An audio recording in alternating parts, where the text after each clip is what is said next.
98 teams to go in my road to predict all 131 teams this college football offseason. We're moving on to the Kansas State Wildcats, and this is a team that, well, figures to be an improved team in 2022. They add a lot from the portal, bring a lot back from last year's team as well. And this is a lot of people's, or one of a lot of people's surprise teams coming into the 2022 college football season. So can Kansas State use all this new and returning talent they have to be one of the surprise schools in 2022? Or will Kansas State fail to meet expectations and maybe just be an average team like they have been for the past couple of years?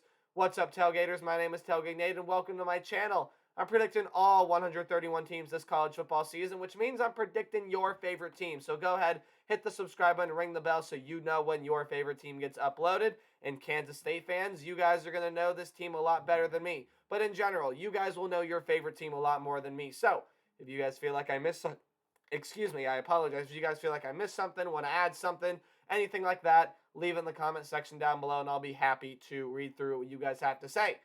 All right, let's talk about Kansas State in 2022. They're my 5th-ranked team in the Big 12 coming into the 2022 season. And honestly, guys, now that we are up at this point, anywhere from 5th through, I'll say 8th, maybe 9th in the Big 12 conference, rearrange them. Do whatever you want because it's a crapshoot. And there are a lot of pretty fascinating teams to watch in that area. But last year for Kansas State, this was a pretty good year, right? 8-5 last year with a bowl game win, 4-5 in conference play.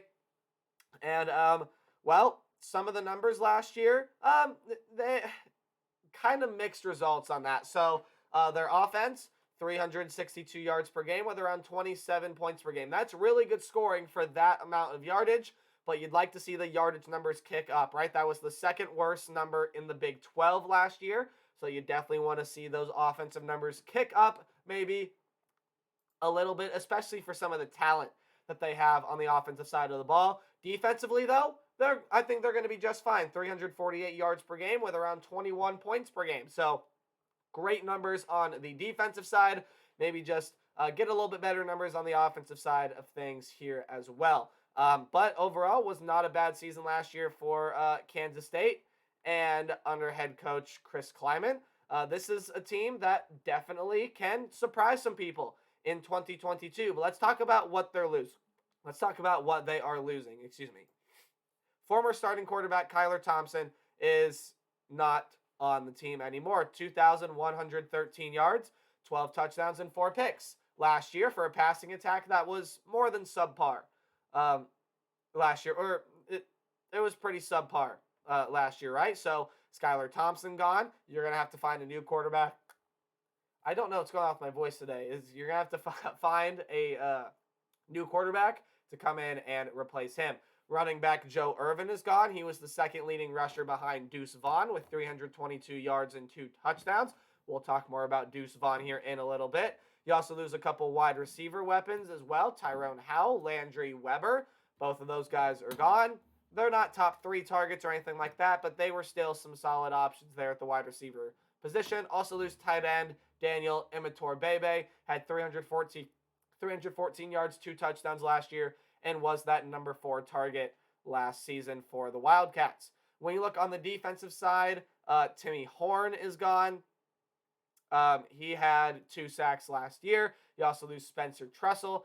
Cody Fletcher gone as well. He was their second leading tackler last year with 75 of them. Ross Elder, who had 53 tackles last year, is gone.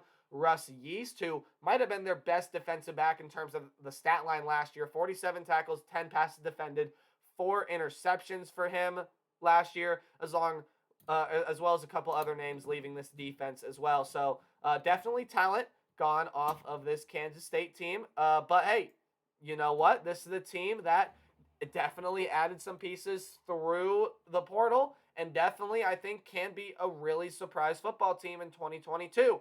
Quarterback Adrian Martinez is transferring over from Nebraska. Now, I know there's a lot of speculation and proof that Adrian Martinez, the quarterback position is the position where you want guys to go in and be able to win you some games.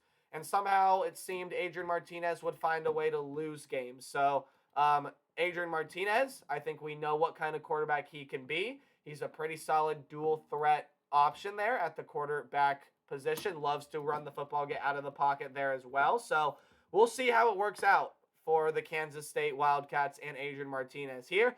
But he has one of the best running backs behind him, so he may not have to run as much because he's got Deuce Vaughn there. And for Deuce Vaughn was, of course, that leading rusher, 1,404 yards, 18 touchdowns, but was also the second leading receiver on this team with 468 yards and 4 touchdowns. That's almost 2,000 all-purpose yards. Maybe one more game on the schedule for K-State, and he would have done just that. Had 2,000 all-purpose yards. So Deuce Vaughn, one of the best players in the entire country, now has a new quarterback under center. When you look at the wide receiver position, Phillip Brooks, the lead target, comes back. Also, guys like Malik Knowles, Cade Warner are coming back for this team, as well as tight end Sammy Wheeler.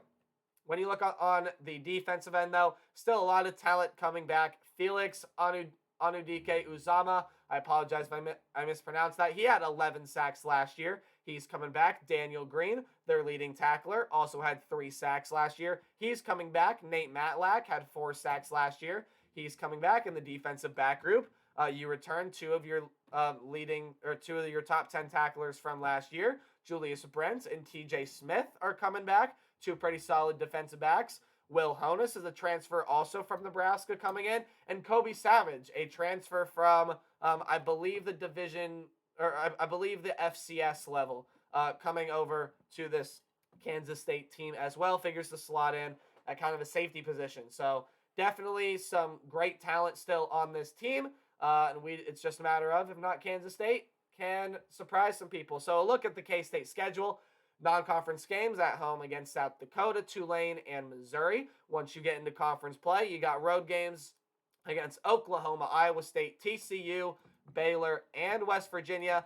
And you get to play at home against Texas Tech, Oklahoma State, Texas, and Kansas to round out the season. So kind of breaking down some of these games here. Of course, the non-conference game that's going to jump out to everyone is the game against Missouri. This is a very interesting game because for Missouri here, Missouri, this is the team that, again, is losing Connor Bazelak at quarterback. So a couple new quarterbacks, couple new faces for this team under center, or for both of these teams under center when they play on September 10th. But when you look at just the sheer talent gap between these two teams, I do think Kansas State is the more talented team. I think Missouri's got a lot of work to do if they want to be able to push. Again, Missouri can absolutely push for a bowl team. However, this may very well be a game that decides who makes a bowl and who doesn't. It could just end up being one of those games. Watch out for Tulane as well, because I think Tulane last year, I think they showed flashes of what they can be. Overall, it did not end in a good season. I think Tulane is going to be much, much better in 2022. So that's not a pushover game there either. And South Dakota, one of the better FCS programs. When you look at the conference schedule, there are a lot of tricky road games that Kansas State's got to watch out for. On the road against Oklahoma, of course, the team in Norman, always usually atop of the Big 12 or near the top of it. On the road against Baylor, the Big 12 champs last year. On the road against West Virginia. Late in the season, that's going to be an interesting test as well. Even Kansas at home at the end of the year, I think is going to be an interesting test. And again, every team in the Big 12 this year, I think, has something interesting going on for them. For Kansas State this year, they have a new quarterback coming in Adrian Martinez, who has a lot of experience under his belt and a lot of experience in the Big Ten Conference, playing some of the better teams out there. But it's up to Adrian Martinez to kind of flip this narrative that he has kind of brought on to himself, that he can't finish out games and so on and so forth. It's time for him to go in this season and change that narrative. I don't do game-by-game predictions. I do more record-based outlook to help me predict the team's record. So a game in red means you're probably not going to win the game. And a game in orange means you're still probably not going to win, but hey, it's college football and upsets can happen. Games in yellow are your 50-50 or upset potential games. Games in yellow-green are games that you should win, but watch out for the team on the other side of the ball. And games in green are games that you should probably end up winning. So the game in South Dakota, I see as Kansas State being able to win that one. although maybe South Dakota can put up a fight for a quarter or two. Again, Missouri, Tulane, those are two teams that I think are going to have fairly solid years. Both those teams I could absolutely see in bowl season, although if you haven't seen my Missouri video, I recommend you go watch it. But I have Missouri just missing a bowl game. And again, that game against Kansas State could very well decide whether or not Missouri makes or misses out on bowl season. Also, that game against Kansas at the end of the year, watch out for the Jayhawks. This is one of the more talented teams that Kansas has had in recent memory. And they are capable of pulling off some upsets. And Kansas, the past couple of years, has finished off the year strong, getting better as the season has gone along. So watch out for that game if you are a Wildcats fan. But when you look at the rest of the schedule, 2 games in orange, on the road against Oklahoma, on the road against Baylor, figure to be 2 of, if not the top 2 teams in the Big 12 Conference in 2022. So watch out for those 2 teams there, because that's definitely going to be tricky. Definitely going to be tricky. Oklahoma and Baylor, I would watch out for those road games, although Kansas State's been able to pull off upsets against Oklahoma in the past. Other than that in there, throw in some other tough road games against West Virginia, Iowa State, and TCU.